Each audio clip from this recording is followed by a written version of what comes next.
everyone, welcome back to you Vidyarthi. I am Akansha, your science teacher, and today we are going to study class 7 book curiosity का chapter number 11. Already हम finish कर चुके हैं with question answers. NCERT के नहीं देखे तो फटाफट से जाइए, सारे पार्ट आ चुके हैं, देख लीजिएगा.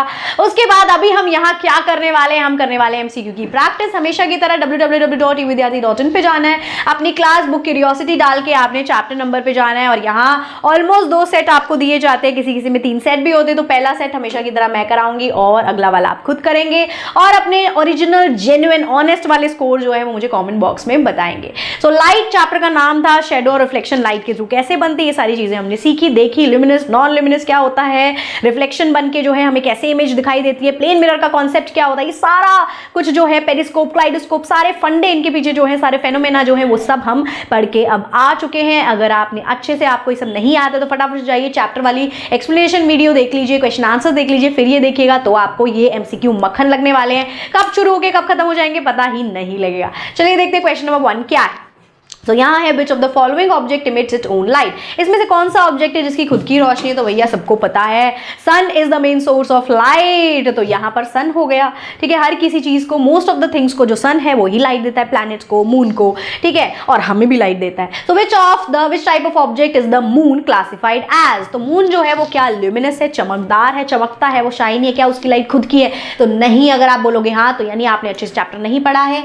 जो मून होता है वो नॉन ल्यूमिनस होता है, उसके ऊपर क्या होता है, लाइट पड़ती है सन की, तो जब वो रिफ्लेक्ट होता है तो हमें वो नजर आता है चमकता हुआ. इसी के साथ question number 3, what is the main source of natural light on earth. तो मेन सोर्स वही है सन.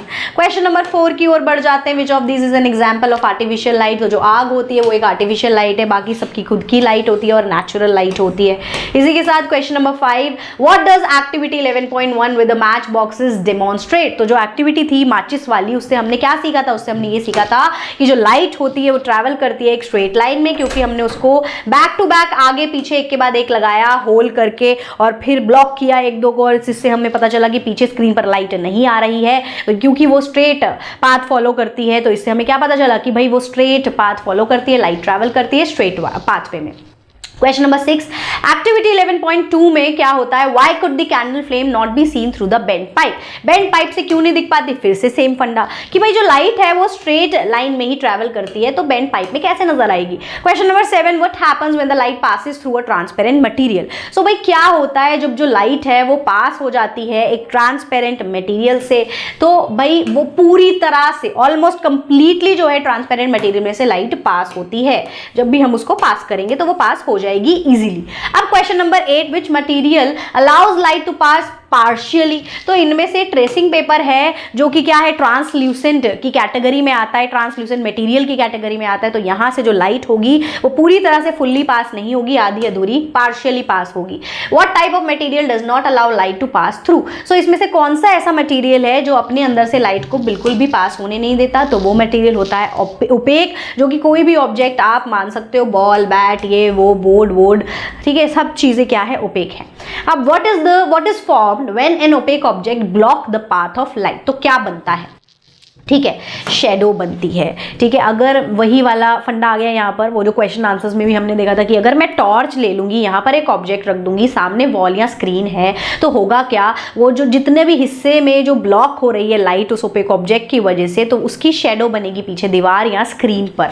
ठीक है, तो चलिए आइए आगे बढ़ जाते हैं. Question number 11, which type of object form the darkest shadow. ठीक है, किस तरीके के ऑब्जेक्ट जो होते हैं जिनकी वजह से डार्केस्ट, सबसे काली शेडो बनती है. तो ओपेक ऑब्जेक्ट जो होते हैं, जितना ओपेक होगा, बिल्कुल भी लाइट पास नहीं हो रही, तो बहुत ही काली गहरी जो है शेडो बनेगी. What is required to observe a shadow. हमें शेडो को ऑब्जर्व करने के लिए एक लाइट सोर्स चाहिए होता है, जैसे कि कोई टॉर्च या सन, जो भी एक ओपेक ऑब्जेक्ट चाहिए होता है जो उस लाइट को ब्लॉक कर पाए, और एक स्क्रीन चाहिए होती है, एक दीवार या फिर चाहिए होती है जिसपे हम उसको देख पाए, उसकी शेडो को.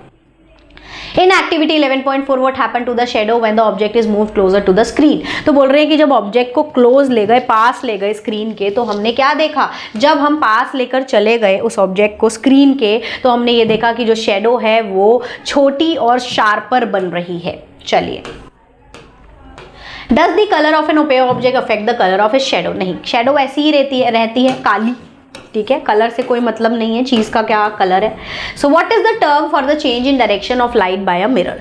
ठीक है, यहाँ पर बोल रहे हैं कि जब डायरेक्शन चेंज होती है मिरर की वजह से तो उसको बोलते हैं दिस इज कॉल्ड रिफ्लेक्शन, कि रिफ्लेक्शन हो रही है। चलिए क्वेश्चन नंबर 16 पर आ गए, देखिए इतनी जल्दी देखते ही देखते। In activity 11.5 what happen when sunlight falls on a shiny steel plate. जब सनलाइट चमकदार स्टील प्लेट पर आएगी तो क्या होगा, लाइट कहीं और डायरेक्शन ले लेगी अपनी और एक ब्राइट स्पॉट बना देगी। ठीक है, यानी रिफ्लेक्शन हो जाएगी। So what is the image formed by a plane mirror called. तो जब प्लेन मिरर पे इमेज बनती है तो उसको हम क्या बोल रहे हैं कि प्लेन मिरर के अंदर क्या बन रही है, इमेज बन रही है। मतलब कोई ऑब्जेक्ट बाहर है तो अंदर उसकी क्या बन रही है, इमेज ही बन रही है, इमेज ही बोलते हैं। Question 18 what is the characteristics of an image formed by a plane mirror. ठीक है, तो कैरेक्टरिस्टिक क्या होते हैं एक इमेज के जो प्लेन मिरर में बनती है, कि वो बिल्कुल सेम साइज की होगी, जिस भी साइज का ऑब्जेक्ट है एकदम डिट्टो बनेगी।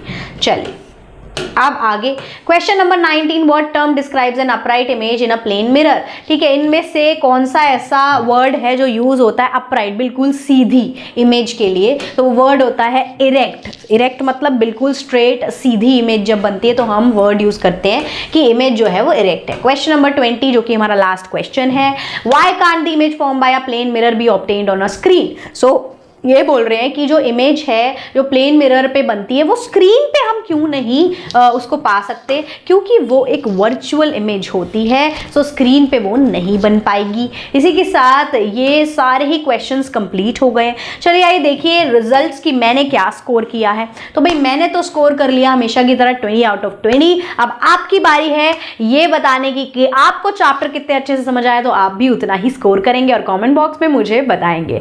सो फिर मिलेंगे अगली वीडियो में अगले चैप्टर के साथ। Thank you so much for watching, bye bye क्यूडीज।